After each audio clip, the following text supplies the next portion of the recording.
Several weeks, maybe a few months ago, I started with an introduction to the book of Hebrews. And because it's been so long ago, I'm going to just pretend like I'm skipping right across the lake and just go over some high points and then go into my final one. But rest assured, whenever whoever gets finished first, whether it be Daniel, whether it be Bo, we're going to have to start and do this over again. But there's such a wealth of information. The book of Hebrews is so important. Um, when we get into the whys and the hows and the what will be's, it is infinitely important in the plan of God and salvation. Let's begin with a word of prayer. Father, we thank you for this day. We thank you for this book of Hebrews that exalts Christ in all things. May we do that today as we worship, as we study. In your Son's name we pray. Amen. Like I said, I will just kind of skip across this. We'll go back to why the book of Hebrews was written. Um, there was a lot of things going on in the world. We believe this book was written around 50 to 60 AD. We know that the target date, looking ahead, was 70 AD, when the end of most things came to be. This was written, of course, to the Jews. And it's not really there, although we do find doctrine in it. The book of Hebrews is nothing more than a very long sermon about Jesus Christ. It exalts him above everything, as he should be. But there's so much to glean from this, so much to learn.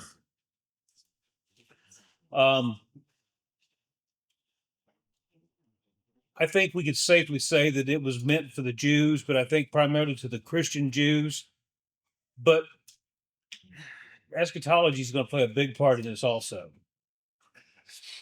Okay, let's arbitrarily say this happened in 60 AD, so it's 30 years past Christ. And Jesus had told them that all this stuff was going to happen soon. It's going to happen soon. Well, 30 years has went by, and they're like, "Where's the promise of his coming? What's going on? Did we get hoodwinked? Did we just misinterpret what's going on?" So I think a lot of these Christian Jews their faith begin to waver because they were unsure. They could see signs, I'm sure, see happening, see developments in their area, and think, I don't know what's going on. We've got to. I thought we were supposed to prepare. I thought he was going to return. Darrin, Yes. can you say again when either this was written or when it was sent We out? don't know for sure, but we're guessing anywhere between 50 and 60 AD. Okay. But I'm just using the latter because it fits better for me. Turn to the book of Second Peter.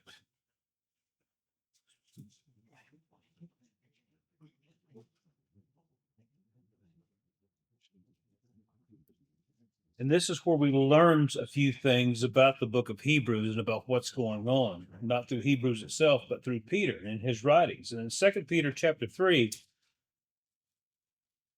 Peter exhorts to his listeners. He says, "Now, this is the second letter that I'm writing you, beloved. And both of them I'm stirring up your sincere mind by way of reminder, that you should remember the predictions of the holy prophets and the commandment of the Lord and Savior through your apostles, knowing this first all, the scoffers will come in the last days, scoffing, following their own sinful desires. They will say, where is the promise of his coming? For ever since the fathers fell asleep, all things are continuing as they were from the beginning of creation." So Peter's telling these guys, those that are reading Hebrews, those that are doubting, those that are confused by things they thought were going to happen already. And it's not happened just yet. And Peter reminds his listeners, hey, we told you. When we were there with you, I told you this was going to happen. The Bible's clear that there was going to be a falling away before this time would happen. And just to interject this portion, for me, this is a very good reason why dispensationalism is hard to grasp, hard to understand, because Peter's not talking 2,000 years in the future. He's like, guys, we told you this was going to happen now. It's happening now. It's happening now, not in the future. All the promises of the end time, the dispensationalists believe in the future. And here's one of the frustrating parts in dispensationalism. Dispensationalists are just wringing their hands. Like, I hope this thing works out. Dispensationalism, I'm sorry, but it takes away from the sovereignty of God. It puts the destination in the hands of men. If we can just do this, if we can do that, they are no better than the Muslims. Have you ever heard of the phrase or name, the Mahdi? Anybody know down what the Mahdi is?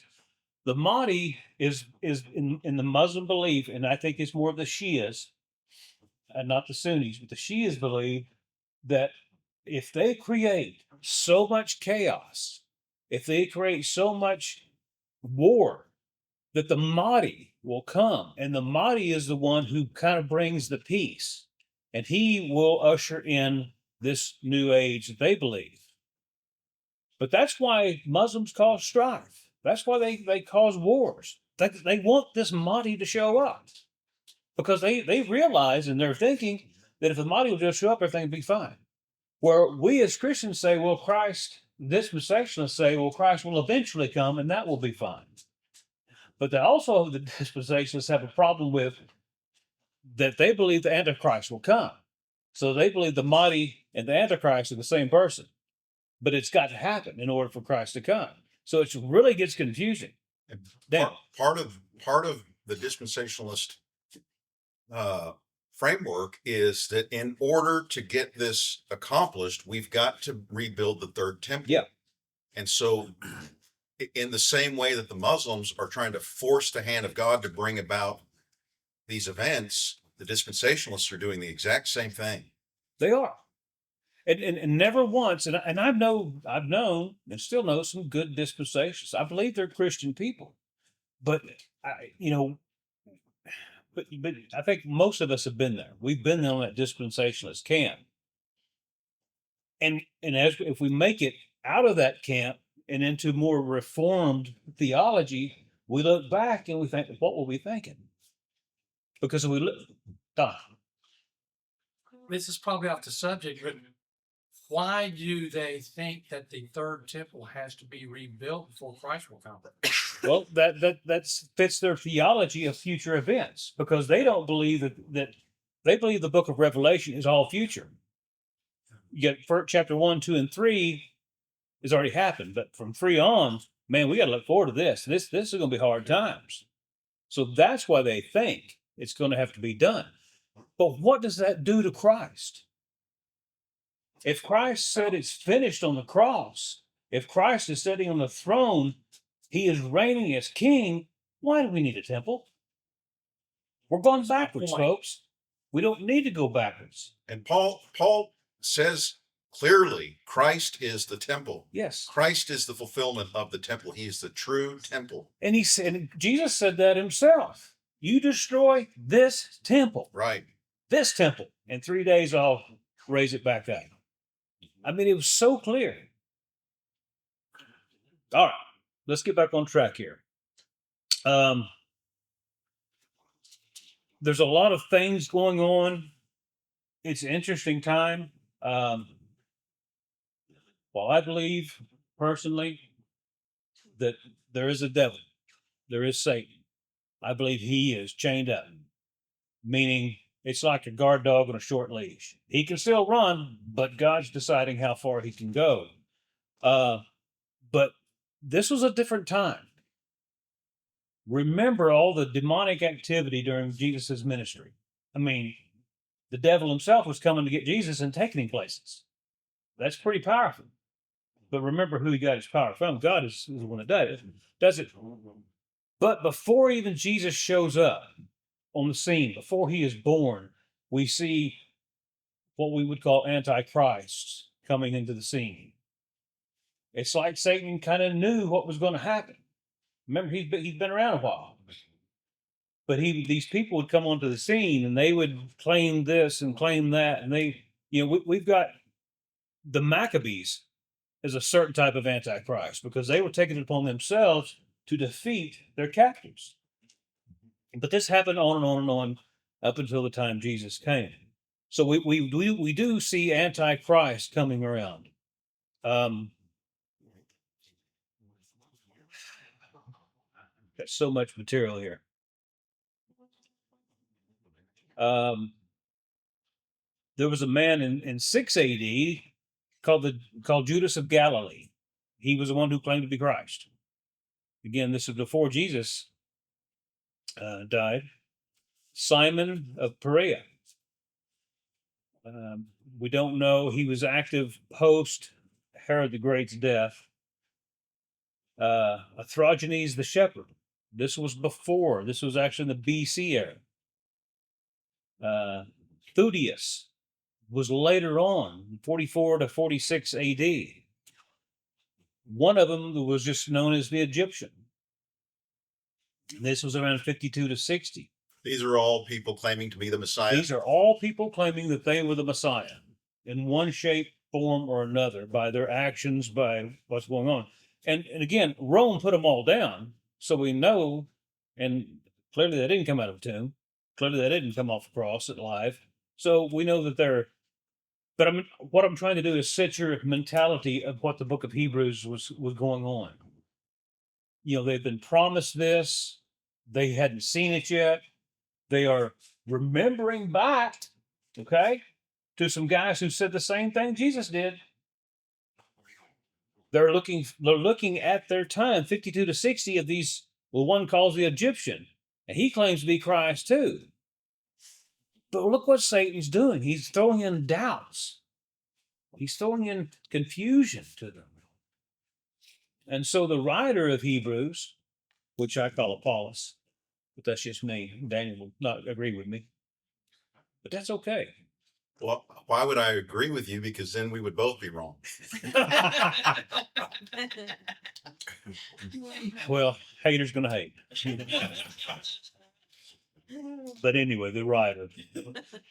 And I will set my case. Just let me interject that. Why I think it's Apollos. I mean, I am not a Greek scholar by any way, shape, or form. But I know a lot and read a lot of Greek scholars. And the one thing they comment on the book of Hebrews is the elegance, the way it was written. Just the language, the structure, everything just flows and is so elegant. And we know what Paul's writing is, and it doesn't meet that standard. But one pops in, and that is Apollos. And what is said of Apollos? He was eloquent in everything. He was trained. And that's why I run to Apollos, because it just seems to fit. Bottom line, God wrote it. And it just flows through whoever was holding the pen. But it's just a lot of fun to disagree with Daniel. So, But anyway. I mean, but these Hebrew Christians there's a lot of things going on in their life, confusion. There's a lot of suffering going on, because we need to remember also about this time. Nero's fixing to pop on the scene. He's getting dangerously close to being on the throne as emperor of Rome, and he kind of made a secret pact that no one knew about with the Jews. It is said that even his wife was Jewish, but he, didn't want nobody to know that. But the Jews would come to him and say, "Hey, why don't you help us do this, this, and this, and this?" And he would do it. So much so that we know that he was beginning to kill the Christians and use them as lighting for his parties. So, and that's why and I think Daniel will agree with me, he is the one that they're speaking about. He is the Antichrist, that one who will come, the one who is being restrained as the writing of the Bibles takes place. And we believe that to be another emperor. Claudius, which his name means restrainer. But it's interesting that the Bible is written in such a way that there's code within there through what is that the term, the mathematical term, where the 666 and the Oh, gematria. gematria, where an equation or a number written can spell out a name, and it's Nero Kaiser, I think is that way it's actually pronounced, 666. But we use that, and we also got the restrainer. But again, we know what these words mean. All the emperors leading up to Nero, they were all Roman and therefore very brutal. Yeah, But in large part, it was those Roman emperors that were protecting the Christians Yeah. from Jewish persecution. Yeah.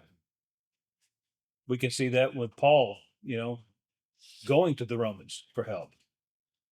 But something changed in that, and Nero began to attack. And it shouldn't be a surprise. I mean, we can just read the Bible and see that this is what's going to happen. It has to happen. But anyway, let's move on. I want to take y'all back to the book of Exodus. To me, Exodus is so important when we're studying this upcoming period known as 70 AD. We see Moses being appointed by God to take this task at hand. And God enabled Moses in many ways, giving him his brother and other things that would help him complete this mission. And in Exodus 5, we see that Moses was before Pharaoh to ask him to he said, let my people go out and worship. His response was, who is this God that I should obey him? And he just y'all need to get back to work. Just leave me alone. And to ensure that Israel knew their place as slaves, Pharaoh would no longer provide them with straw to make their retaliate bricks. We know this story. But what I want to direct your attention to right now is the 10 plagues. It's interesting that there's 10. It's kind of it's full. How many 10 commandments? I mean, it's complete. So basically, there's a complete judgment. But I want to direct your attention to this. What were the 10 plagues supposed to do? Anybody got a wager, I guess? Convince Pharaoh to let the people go. Okay. Anything else? Prove that the Egyptian gods were weaker than the one true God. There's the key. We had water turned into blood. We had frogs from the Nile River. We had lice from the earth. We had swarms of flies. We had the death of cattle and livestock. Ashes turned to boils and sores. Hail coming down turned to fire. Locusts sent from the sky. 3 days of darkness and death of the firstborn. I submit to you that these were not directed towards Egypt per se. They were directed towards Israel. Look what had happened. And we can see this later on in the wilderness. What did Israel want to do continually? They want to go back. They want to go back to Egypt.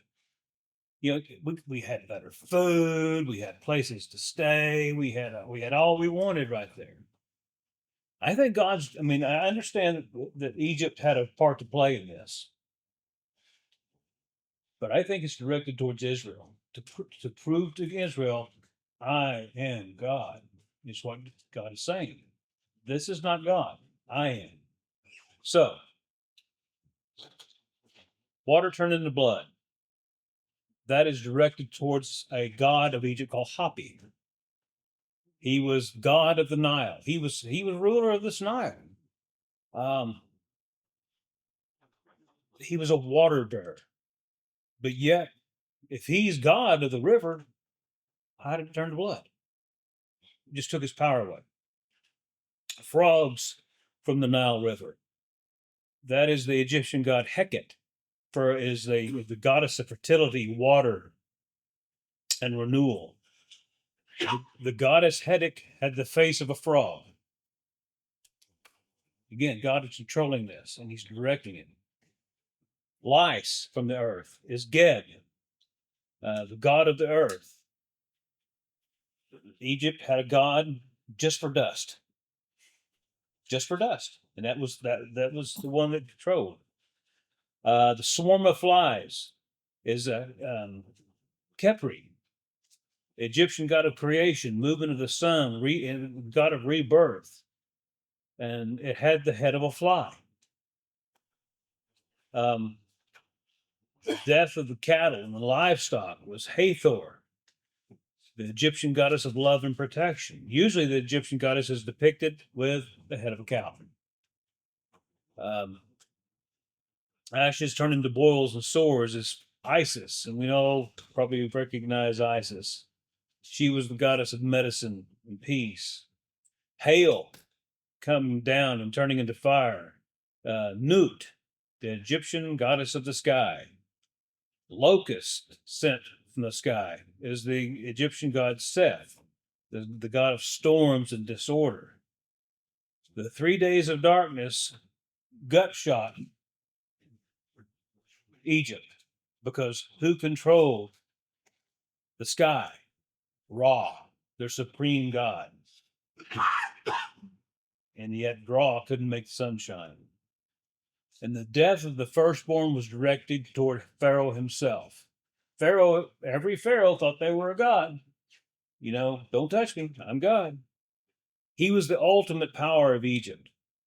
And he was actually, they designed this, they had to design it because it's not true, but he was thought to be the physical son of Ra. He would be like Jesus Christ to God the Father. That was how, that tells you how much they revered their pharaohs. And we know the story of what's going to happen. They get out. God has them released. And Israel is just, oh man, they're just take what they can be. They're gone. They get to take the spoils and the foods and everything, and they get to leave. And we understand what happens after that because things aren't as easy sometimes as what we think they should be. Isn't that right, Patrick and Cheryl? We get hard times every once in a while, and we'd never see them coming. But this is why I think this had happened. God put this into their lives. He wanted them to rely on Him. We're supposed to go to Him in prayer. But what Israel's doing here is they started missing home. Their home in Egypt. The creature comforts that they had. The herbs, which is weird. It's not like us like, man, I'd like to have a Big Mac, or something like that. They wanted leeks and garlics and all this kind of stuff, and that's why they wanted to go back, they said. But I think God is telling them something here that it was a lot deeper than food and comfort. They desired what Egypt had to offer, everything Egypt had to offer. They were going a whoring after other gods. And that's what God was not going to allow. And in Egypt, Israel, they're beating Moses to death over this. There's mutinies afoot, so much so that we know Aaron was part of that too. Got to the point we understand and remember that God said, I'm just going to wipe them all out. I'm done with this nonsense. And Moses pleaded with God not to do that. Now, God had given Moses the law, okay? And we know it. And I've talked about that when we went over the tabernacle, that this law is perfect. We are not, but that law is perfect. Jesus said it's perfect. God, the Father, says it's perfect. And the law of God contains a total of about 613 laws from front to back. That seems plenty unless you feel that it was not good enough, or, we're just almost there. And you say, well, that's crazy. We don't do that today. We absolutely do that today. There's denominations and churches that do this very thing. How many churches do you think gathered where they would think we are an abomination because our women are not wearing dresses? Our women's hair are down. It should be up. It is not that long ago in my life where I would have never taught or preached to you not wearing a tie, not wearing dress slacks, not wearing dress shoes. I just wasn't raised that way. But you see, we have our own little made up things and laws, and it helps us. It helps us cope with it's how we justify what we're doing by our guidance to these laws. Israel is no different. They had 613 laws. Eventually, there will be over 1,500 more. Now, where'd these 1,500 come from? They certainly didn't come from God. But let's turn to Matthew chapter 5.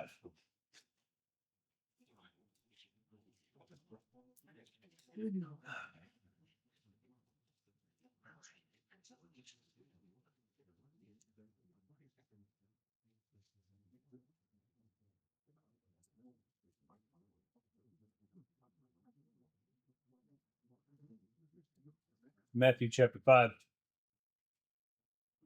So, everyone knows what the Pentateuch is. The first 5 books of the Bible. Anyone familiar with the Talmud? Anyone familiar with the Mishnah?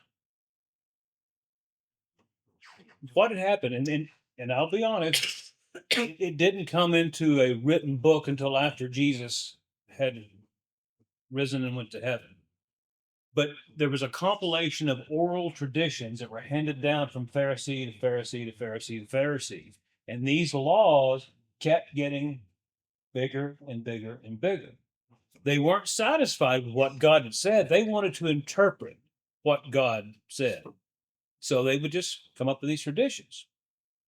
And I've talked about this before, but I want to raise a few of them. Just in Jesus' day, on a Sabbath, you could only supposed to go so far from home because you couldn't be seen as working, right? So you could travel a certain distance. But what these Pharisees decided they were going to do, and this was a tradition that was handed down, is what they were going to do. They would basically set up another house under a rock somewhere at that distance that they couldn't go past.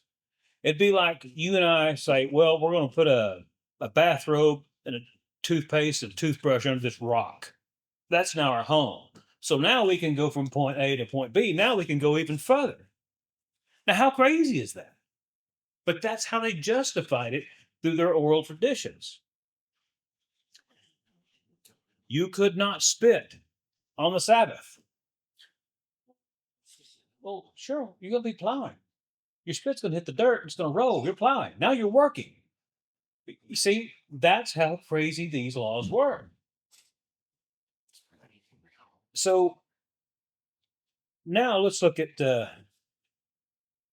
Matthew chapter 5 and verse 17. Let's see what Jesus wants to talk about here. He says, do not think that I have come to abolish the law or the prophets. I have not come to abolish them, but to fulfill them. For truly I say to you, until heaven and earth pass away, not an iota, not a dot will pass from the law until it is all accomplished. Therefore, whoever relaxes one of the least of these commandments and teaches others to do the same will be called the least in the kingdom of heaven. But whoever does them and teaches them will be called great in the kingdom of heaven. For I tell you, unless your righteousness exceed that of the scribes and Pharisees, you will not enter the kingdom of heaven. He's reiterating again what we already know, that he didn't come to do away with the law. He came to fulfill it. He affirms God's law, not the Talmud, not the Mishnah, not these oral traditions. Now, verse 19 uses that word relax. or maybe better interpretation would be to break. Whoever breaks one of these least commandments. It can be hard to look at because of how our minds work, but this is what Jesus is saying.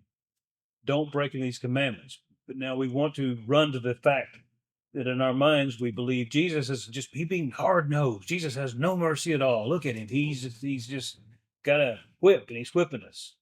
But that would be wrong. What was going on? This oral tradition, this Talmud is the one relaxing God's law, breaking God's laws. That's how God intended to use them. And we see in his next statement what he's trying to tell these Pharisees. In verse 21 of Matthew 5, he says, "You have heard it said of those of old, you shall not murder, and whoever murders will be liable into the judgment." What did Jesus say there? Did he say we go out and kill? Well, that would break the law. The law says thou shalt not murder.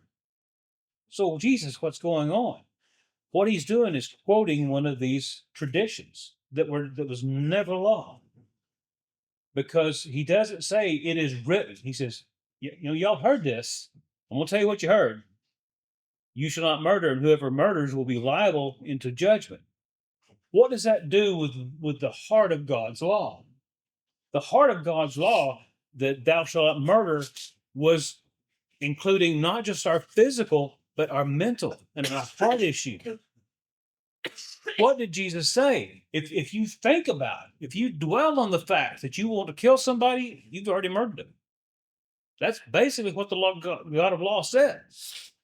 In anything, what if you conceive it and you're sitting there stewing on it and brewing on it and trying to figure out a way, you're as guilty as if you've done it. But what these Pharisees had done, they relaxed that. Said, it's kind of cool. It's okay. Don't worry about it. Unless you're actually killing somebody, it's okay. So they could go home and they could sit and they could write out a whole book, a plan to kill somebody.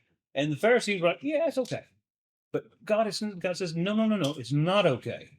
Jesus came to say it's not okay. Darrin, Yes. the literal translation of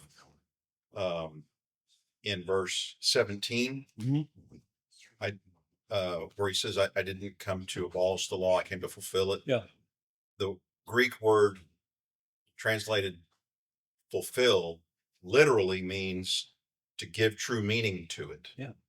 So many Christians are under the false notion that Christ coming to fulfill the law puts an end to it. Yeah.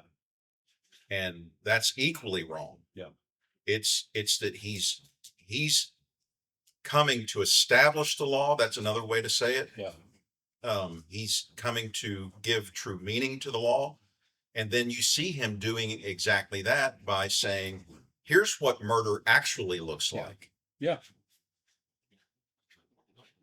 And because of the traditions, because they had just gotten away from the laws of God. Let me interject something here. Debbie and I were talking about this the other day, and she posed a good question to me. When I was telling her what I was going to teach this morning, I was talking about what God says, his views on everything, his views on divorce. But it never was supposed to happen. Yeah, it's there, but don't lean on it too hard. It's there just in case. And Debbie had made the point. She says, well, now, what do we do when we use it? And I've used it. I use it all the time. Daniel uses it all the time when we're talking about the divorce of Israel. How can God, if God is not for divorce Israel? And I said, well, I think that's a euphemism that we use to describe something that's happening. I don't believe God has ever divorced anybody. God never says, Jesus never says, I used to know you, but now I'm divorcing you. He never says that. He looks at people who do all these things and he says, I never knew you. But it's how we describe what's going on. I fully believe. Let's go back to Jericho. Josh was there. They're marching around the city, and it's going to fall, and God's going to reign, and every one of those are going to die. Wait, we got Rahab. How do we explain Rahab? How did Rahab get out of there? Rahab wasn't Jewish. Rahab was a harlot, but yet God had grace upon her, had mercy upon her, and got her out of that city. He didn't lose Rahab. He didn't divorce Rahab. He didn't murder Rahab. He didn't kill her or anything like that. So that's just a terminology that I use, and I think we all get that from Ken Gentry in his book. Yeah. I've wrestled with that a lot in my mind. For those of you who may be wondering what this is about, I take what's called permanence view of marriage, which means no divorce for any reason at all, ever, for Christians. Yeah. And so if I take that position that that's God's intention, how can it be said that God divorced Israel, the nation of Israel? If he's so opposed to divorce, by giving us what I think is the correct interpretation of the whole divorce debate, that marriage is permanent, then God couldn't break his own law, right, and divorce Israel. I think what's going on there is we modern Americans tend to be ignorant about marriage in ancient Jewish society and what that looked like. And we fail to recognize the distinction between being betrothed and being married. And I believe that because of the permanence view of marriage, that when a betrothed woman, she's legally on paper married to the man, but a Joseph and Mary situation. yes, but they have not consummated the marriage. Yeah.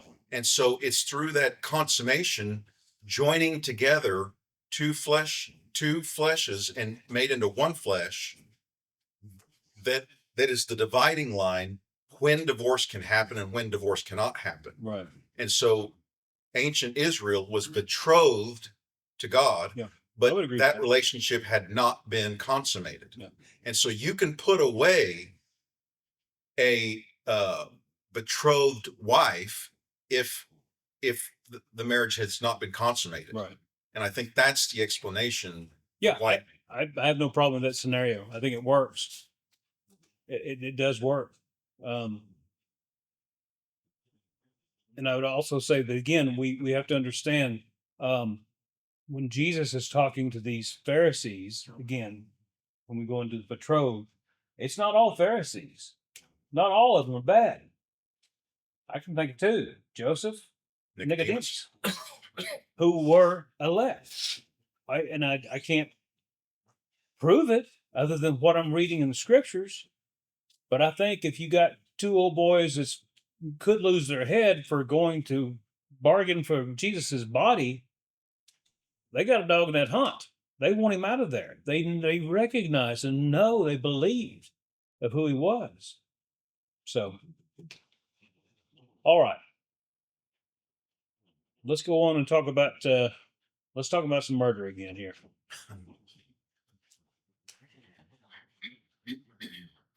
Jesus is telling the Pharisees and those that are listening that what you have heard of old is not the law, it is tradition. Because Jesus in the next verse explains what murder is. But I say unto you that everyone who is angry with his brother will be liable to judgment. Whoever insults his brother will be liable to the council, and whoever says, "You fool," will be liable to the hell of fire. So if you are offering your gift at an altar, and remember that your brother has something against you, leave your gift there before the altar and go. First be reconciled to your brother, and then come and offer your gift. Come to terms quickly with your accuser while you are going with him in court, lest your accuser hand you over to the judge, and the judge to the guard, and you put in prison. Truly, I say unto you, you will never get out until you have paid the last penny. That's God's law. That's his understanding of what murder can be, of how encompassing that is. Where tradition that just says, you know what, just don't kill anybody, you'll be all right. And Jesus brings so much more depth to that. And that if to a point to where if Daniel and I are in a disagreement about something and it's major and we can't agree to it, what Jesus is saying, before I get up here and teach, I better go make it right with my brother. We need to hash this out and come to an agreement. And how much more with that, with our wives, and you wives with your husbands. We cannot disagree. We need to be in harmony. This is what Jesus is talking about. Now, Jesus goes on. He's not done picking on them yet. He's not done trying to straighten them out. He says, you have heard it said, you shall not commit adultery. And everyone was like throwing up hands. Amen, amen. That's right, that's right. But what was their interpretation of it? Because if we just look at that, we say, well, yeah, there's no problem there. But they broke it. They loosened it up. The Pharisees were only willing to deal with it on the surface. To them, it was never more than that. It was just purely physical. But God's law ran so much deeper here. Because Jesus says, and again, the next verse, but I say to you that everyone who looks at a woman with lustful intent has already committed adultery with her in his heart. Now, wait a minute, Jesus. You're picking on me now. You mean to say that I can commit adultery and not commit adultery? No, Jesus said, no, that's not what I meant by that. What I meant by that is it has to do with more than the physical. It's a heart issue. It's a mind issue. And you got to be careful because that is God's law. How do we know that? Because Jesus says, but I say unto you. That's law. If your right eye accuse you to sin, tear it out and throw it away. For it's better to lose one of your members than your whole body. Now, he's not saying to literally do that, but he's giving you a guideline about how serious this is. Same with your right hand. Cut it off. What had the Jews done here? They had made it so easy for divorce, for all kinds of strife. I mean, Debbie burnt the toast. I'm going to divorce her. That's literally how easy it was. Or maybe I just you know what? She doesn't care anymore. I'm gone. I'm just going to pack up and go. And that's what the Talmud was telling these folks. They had given up their faith in God. Now, put this in the situation of the Exodus. They had given up on God's law. They were relying on Egypt for everything. And that's the correlation between the two Exoduses. Because there's a final Exodus coming in 70 AD. What's this Exodus coming to? It's going to destroy the covenant. It's going to destroy that old covenant. It's going to be done, gone, never to rise again. There will be no other temple. And I declare to you that the temple that was destroyed wasn't even really legit, that Herod built. I mean, that should have just made their skin crawl. But anyway, God allowed it to happen. But he allowed it to happen because he knew it wasn't right. He knew it was going to come down. He destroyed it. It's over with. Jesus is our temple. But Jesus, when he talks about divorce, he says, but I say, again, when Jesus is saying, but I say, he's telling you the law. He's telling you the spirit and the content of the law. I say unto you that everyone who divorces his wife except on the ground of sexual immorality, makes her commit adultery, and whosoever marries a divorced woman also commits adultery. What is Jesus saying? He's not saying you must divorce. He's saying this is permissible, but this is the only reason it's permissible. Okay? Now, look at this in relation to God and Israel. If God is the husband, listen, it's basically what Daniel just said. God is the husband, Israel is the bride. Except on the grounds of sexual immorality. What had Israel been doing? It's like Hosea's wife. Just kind of went off, did her own thing, had children by other men.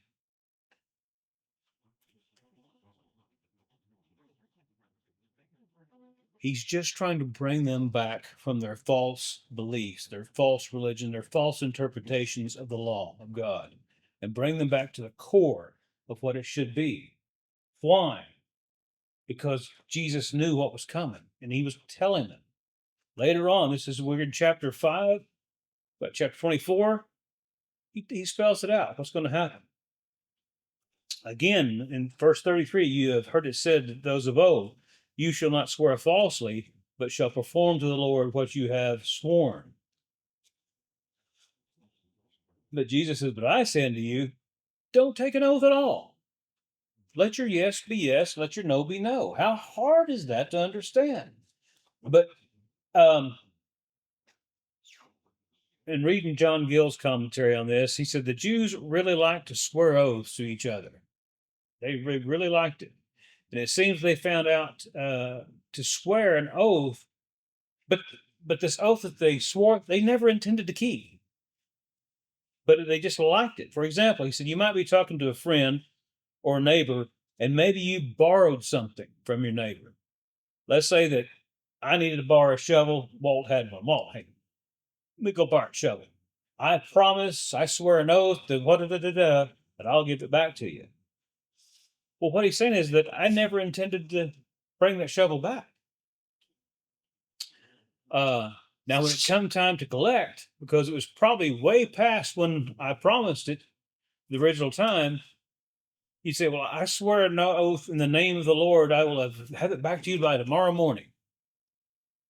But see, that's kind of serious. We don't want to swear to the Lord about anything. But if you say, I swear an oath, see this chicken right here? I swear an oath in his life that I will return that shovel, Walt. I don't care about that chicken. It's not that big of a deal, but yet it's an oath that I just swore. It shouldn't matter. But what Jesus says, just let your yes be yes and your no be no. It'd be like, Walt, I promised you I'd have that back. Here it is. Or I say, hey, do you mind if I keep it one more day? And I'll bring it back. And I do it. That's what Jesus is saying. This is the basis of the law. Don't lie. Tell the truth. It's much easier than lying. Don't take an oath, Jesus says, at all, either by heaven or on the throne of God, or by earth, or its footstool, or Jerusalem, for the city of the great king. And do not take an oath by your head, for you cannot make one hair white or black. Let what you say be simply yes or no. Anything more than this comes from evil. Darrin, the law gives us an understanding of what it looks like to love your neighbor. Yeah.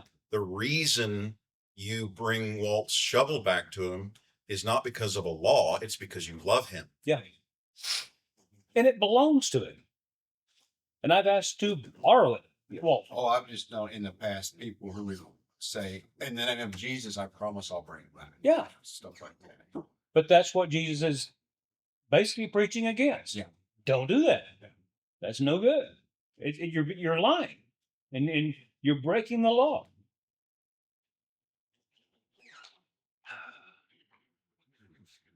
Any more thoughts?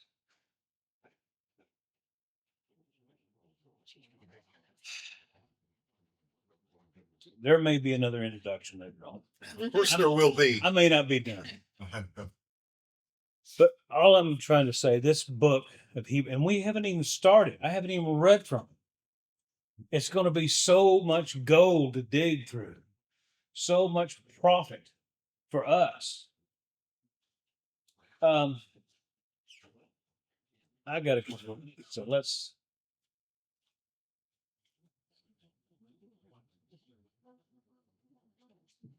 I've just been referring to Hebrews 1:1.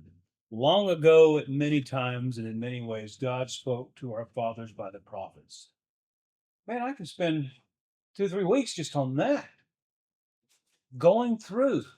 How many examples can you think of where God spoke in many ways? Well, one time he made a donkey talk. I mean, and that may be an exception, but time and time again, God himself spoke. God spoke through the prophets. God spoke through donkeys. God spoke through miracles. The writing on the wall. The writing on the wall. I mean, as we would say, God's got some skin in this game. He's trying to guide us, trying to tell us. He wants us to point us towards Christ. And man, it's a lot of gold there. But in these last days, he has spoken to us by his Son, whom he appointed the heir of all things. Through him also he created the world. Interesting. Now the book of Hebrews is now agreeing with the book of Matthew and Revelation. We're in the last days, folks. Now we are to believe that this is still ongoing, that we're 2,000 years into this thing and it's still not, or did something happen? Something happened. Was it like the walls of Jericho coming down? Was it like the slaves leaving Egypt and getting to their promised land? Is it like 70 AD when this temple was leveled? Folks, it's done. There's only one more thing to happen, really. Jesus has got to come back. Whether we're all dead or whether some of us will be alive, I don't know. And it's irrelevant because he will come back at some point. All right. I'm about 5 minutes early, but that's okay. Let's have a break.